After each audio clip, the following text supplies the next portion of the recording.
সুচিস্মিতার lifestyle আরও একটা নতুন ব্লগে তোমাদের স্বাগত জানাই।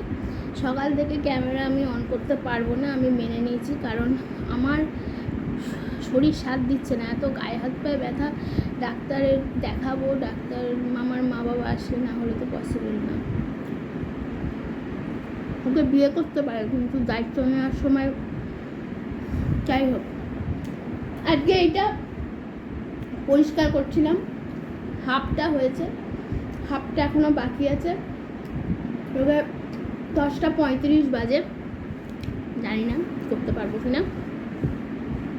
ছেলে তো চলে গেছে স্কুলে। তো চলো, আর আমি আজকে একটু এই যে এইগুলো দেখছো পাউরুটির সাইডগুলো, ছেলেকে আজকে ব্রেড টোস্ট করে দিয়েছি, দিয়ে এইগুলো মানে ও একদিন দিয়েছিলাম সম্পূর্ণ, ওইগুলোই ফেলে দিয়েছে। তো আমি ভাবলাম এইগুলো আজকে আমি খাবো। আর নিয়েছি দুধ আর হলো পাউরুটি, আর ডিমটা গ্যাসে ফুটছে, একটুখানি খেতে হবে, নাহলে শরীর আর দিচ্ছে না। আর সারা শরীর মনে হচ্ছে কি আমাকে পিটিয়েছে, এত ব্যথা। চলো টিপস দিই। যারা মনে করছো যে মেকআপ করার সময় নেই বা কি করে যাব, এই ছেলেটা এই কার্ডটা দেখিয়ে তারপর আমাকে বাচ্চা নিতে হবে, এটা স্কুলের নিয়ম। তো হ্যাঁ, যেটা বলছি, তো তোমরা যারা ভাবছো তারা কি করবে বলো তো, তারা একটু কাজল পরবে, টিপ পরলেও পরতে পারো, নাও পরতে পারো, আর একটু ডার্ক লিপস্টিক পরবে, তাহলে দেখবে মনে হবে তুমি কত মেকআপ করেছো। এটা আমি নিজের সাথে দেখেছি। আর আমার স্কিন টোনটা এমনই না, ভগবান দিয়েছে যে আমাকে বেশি মেকআপ করতেই লাগে না, একটু কাজল পরলে, একটু লিপস্টিক পরলেই আমার মেকআপ ডান হয়ে যায়। তো যাই হোক,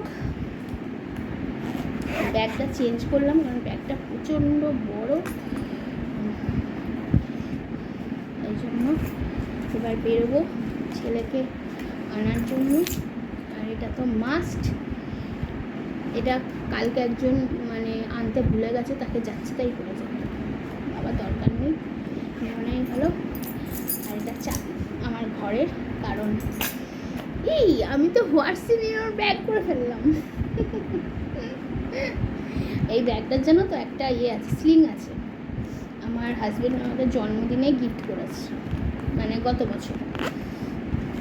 এটা খুব ট্রেন্ডে ছিল ব্যাগটা, এর একটা স্লিং আছে, স্লিংটা ওখানেই রেখেছি। আমার কিলোমিটার লাগে যেন, তার জন্য আমি স্লিংটা খুলে ফেলেছি। কোথাও ঘুরতে টুরতে গেলাম তখন ঝোলালাম, ঠিক আছে। আর এই জায়গাটা হচ্ছে ফোন রাখার, এই যে এই জায়গাটা। তো চলো আমি বেরিয়ে পড়ি, ছেলেকে আনতে যাই। ফ্রেশ হয়ে দুপুরের খাবার নিয়ে চলে এসেছি। আর এখন বাজে, বাবা আজকে তো লেটেস্ট হয়ে গেছে, 2:40। কারণ অনেক আগেই হয়ে যেত খাওয়াটা, বাট একটা শর্টস বানাচ্ছিলাম, আর হলো ছেলে উঠে পড়েছিল ফট করে ঘুম থেকে, ওকে খাইয়ে দাইয়ে ঘুম পাড়িয়েছি, ও আবার উঠে পড়লো, তাকে আবার জল টল দিয়ে আবার ঘুম পাড়িয়ে খেতে বসেছি। বেশি কথা বলবো না, কারণ ছাদে খুব আওয়াজ হচ্ছে, ছাদে মিস্ত্রি কাজ করছে, আবার কখন উঠে পড়বে খাওয়াই হবে না। আর এই যে পাবদা মাছ, এই ডিমটা ফেটে গেছিলো, অমলেট করে নিয়েছি। আর এটা হলো উচ্ছে বেগুন ভাজা, আর হলো দই। চলো আমি চটপট খেয়ে নিই।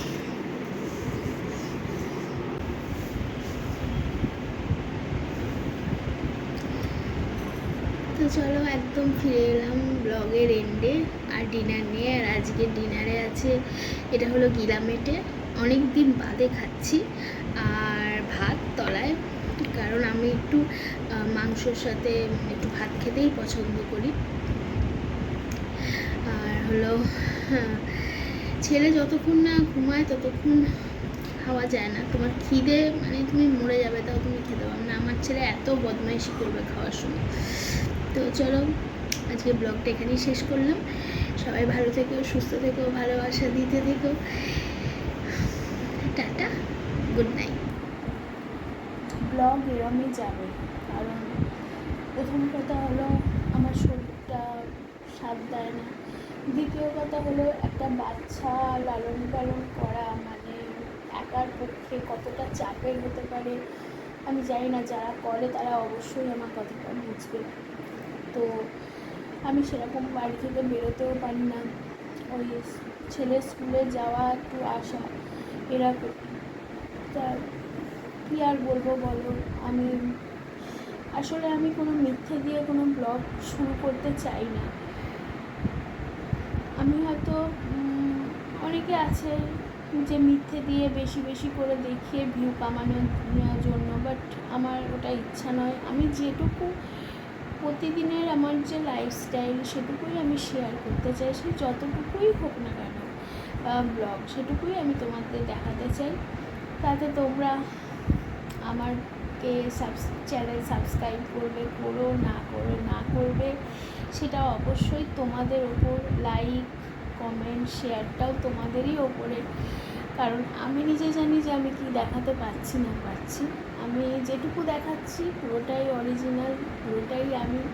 আমার কিছু বেশি বেশি দেখিয়ে ভিউ কামানোর কোনো ইচ্ছা নেই। তো চলো, খাওয়া দাওয়া তো দেখলে হয়ে গেল, আমি আগেই গুড নাইট বলে দিয়েছি।